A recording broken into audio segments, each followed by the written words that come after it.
Detrás de la grandeza de los retratos reales se encuentra una verdad demasiado grotesca para los libros de historia. En sus últimos días, el rey Enrique VIII ya no era un gobernante, sino un cuerpo podrido y roto. El monarca, una vez titante, temido en toda Europa, sufrió una muerte tan inquietante, los cortesanos se desmayaron por el olor. Y cuando su ataúd comenzó a filtrarse, lo que sucedió después mancharía su legado para siempre.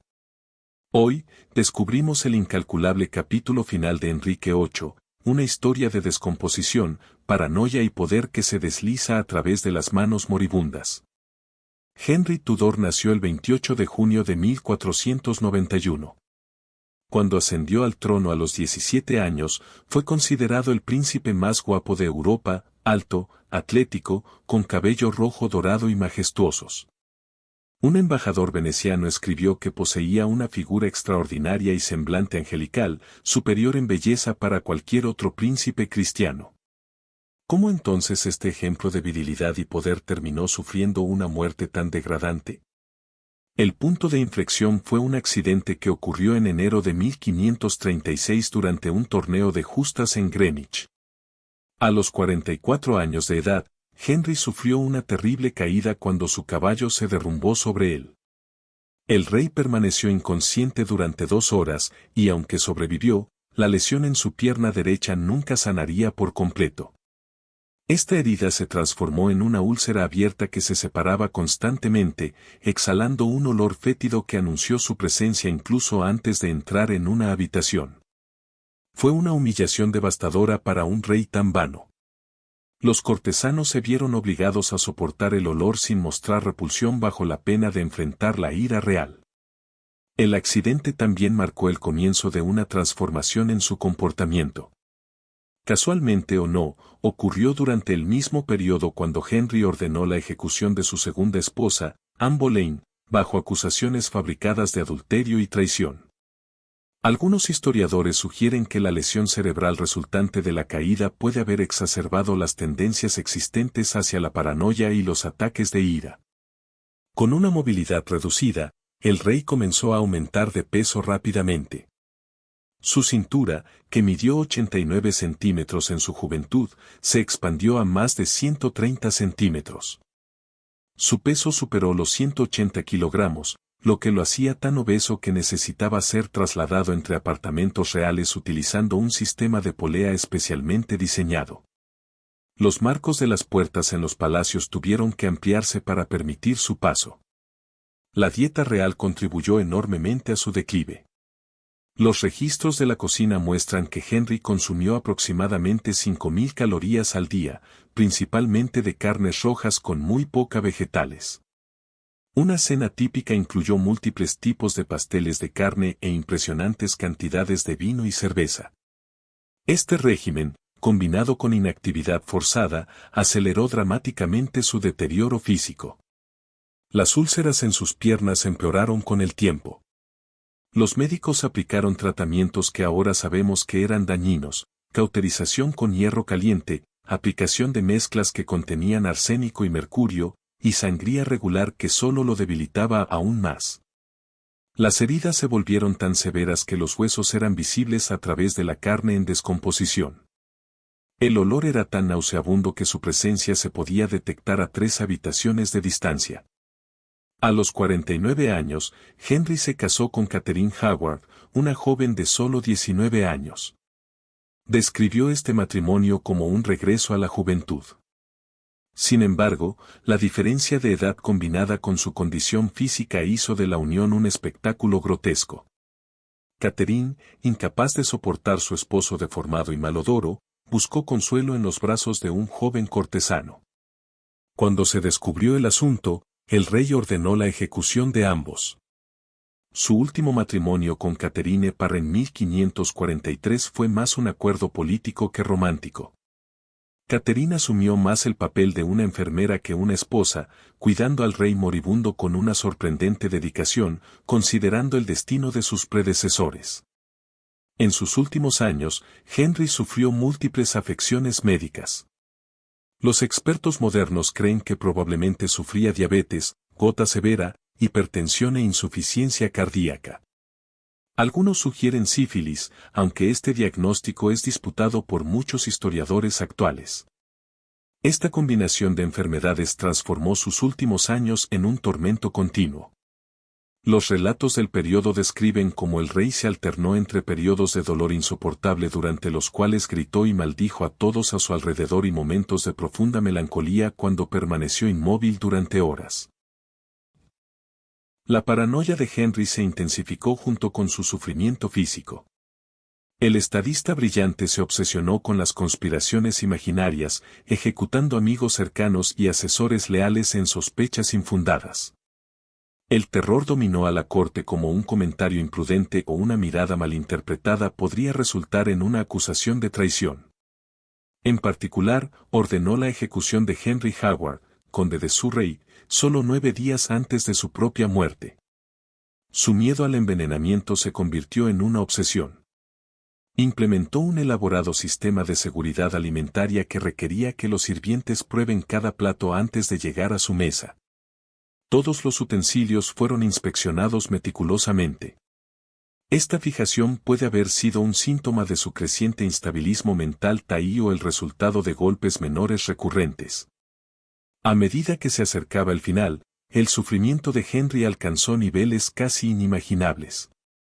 En sus últimos meses, apenas podía moverse, incluso con ayuda. Gangrene se había puesto en sus piernas, intensificando el olor ya insoportable.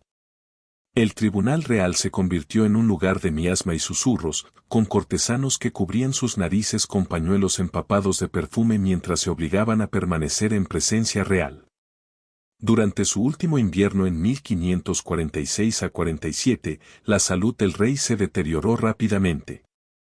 Sufría de fiebres recurrentes, probablemente debido a la septicemia de las numerosas infecciones en su cuerpo. Su respiración se volvió cada vez más difícil y los episodios de delirio se volvieron frecuentes.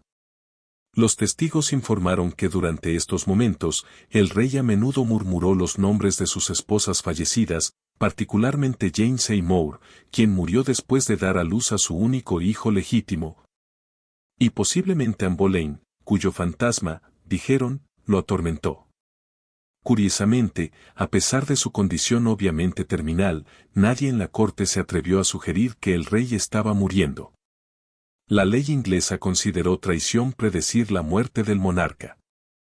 Entonces, los médicos y cortesanos mantuvieron la fachada que su recuperación era posible, incluso cuando el olor a descomposición ya estaba emanando de su cuerpo que aún vive.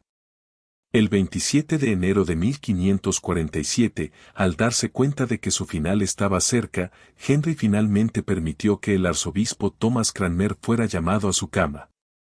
Incapaz de hablar, apretó la mano de Cranmer cuando se le preguntó si murió en la fe cristiana. Este fue su último gesto consciente. En las primeras horas del 28 de enero, a los 55 años de edad, el rey una vez poderoso exhaló su último aliento. Pero la indignidad de su condición no terminó con la muerte.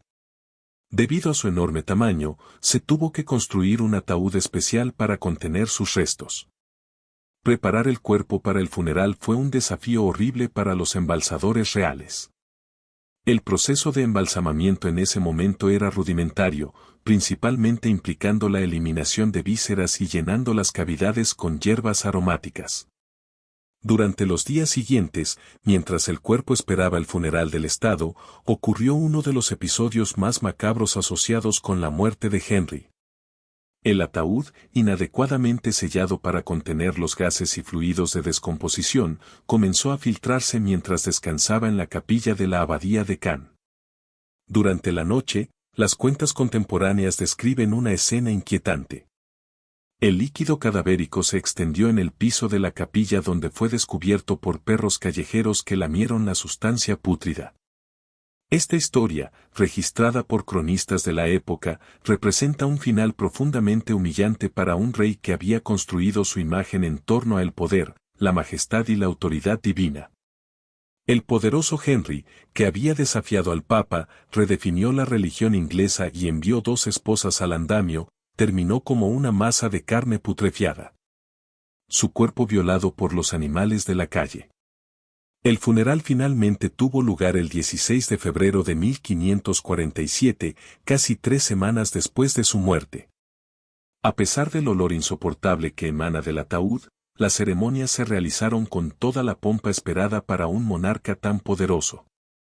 Fue enterrado en la capilla de San Jorge en el castillo de Windsor junto a Jane Seymour, la única esposa que le había dado el muy deseado heredero masculino, Edward V. Irónicamente, Edward, cuya existencia había motivado muchas de las controvertidas decisiones de Henry, incluida la ruptura con Roma, reinó solo 6 años antes de morir de enfermedad a los 15. El trono pasó a Mary, hija de Catherine de Aragón, que intentó revertir las reformas protestantes de su padre, y finalmente a Elizabeth I, hija de Anne Boleyn, quien establecería una historia de oro en la historia de inglés. La grotesca muerte de Enrique VIII sirve como un poderoso recordatorio de los límites del poder humano. El rey que se consideraba por encima de la ley, capaz de redefinir la religión nacional y deshacerse de la vida humana a su capricho, al final fue víctima de su propio cuerpo mortal. Su muerte no fue solo el final de un hombre sino el símbolo del declive de una época.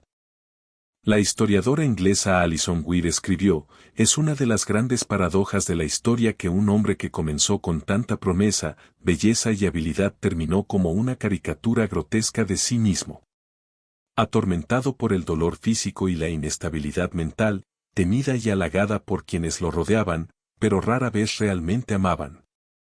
La transformación de Enrique VIII desde el príncipe renacentista ideal hasta el tirano obeso y enfermo sigue siendo uno de los estudios de casos más fascinantes de cómo el poder absoluto combinado con el dolor crónico y la enfermedad progresiva puede transformar a un individuo. Su legado político, la separación de Inglaterra de Roma y el establecimiento de la Iglesia anglicana, continúa dando forma al mundo moderno. Pero su fin personal sirve como un recordatorio de la fragilidad humana. Los últimos momentos de la vida de Henry, con su respiración laboriosa y su cuerpo deformado, contrastan dramáticamente con los retratos oficiales que le muestran en toda su majestad real. Esta disonancia entre la imagen pública y la realidad privada es una de las great lecciones de su vida y muerte. Así terminó la existencia de uno de los monarcas más notorios de la historia, no con gloria, sino con un hedor insoportable y un final indigno de su corona. El hombre que transformó Inglaterra y alteró permanentemente el curso de la historia occidental, terminó como todos nosotros, una víctima del inevitable deterioro de la carne. La muerte de Enrique VIII no fue solo un evento histórico, sino también un momento simbólico que refleja la naturaleza efímera del poder. En sus últimos años, a medida que el cuerpo del rey se deterioró, también lo hizo el mito de la invulnerabilidad real. La monarquía, una institución divina que se consideraba por encima de las leyes de la naturaleza, se vio obligada a reconocer su propia mortalidad. La ironía final en la vida de Enrique VIII es que el hombre que se esforzó tanto de garantizar un linaje masculino, hasta el punto de romper con Roma y ejecutar a 2 esposas, engendró a un hijo frágil que moriría joven. Su verdadero legado aparecería a través de sus hijas, particularmente Elizabeth I, hija de la mujer que ejecutó bajo falsas acusaciones. Quizás la lección más profunda en la muerte de Enrique VIII es que ni siquiera el poder absoluto puede conquistar las limitaciones del cuerpo humano. El hombre que reescribió las leyes de su nación para satisfacer sus deseos no pudo reescribir las leyes de la naturaleza. Al final, incluso los reyes más poderosos enfrentan el mismo destino que el más humilde de los sujetos. La muerte de Enrique VIII no es solo una historia de horror médico, sino una historia moral sobre los límites del poder humano y la inevitabilidad del deterioro físico. Su cuerpo, que alguna vez fue admirado como la encarnación de la realeza, se convirtió en un símbolo de la transciencia de toda la gloria terrenal. Esta narración nos recuerda que al final, todos somos iguales antes de la muerte, independientemente de nuestros logros o posiciones sociales. La terrible muerte de Enrique VIII continúa fascinando y horrorizándose precisamente porque revela la humanidad vulnerable detrás de la fachada del poder absoluto.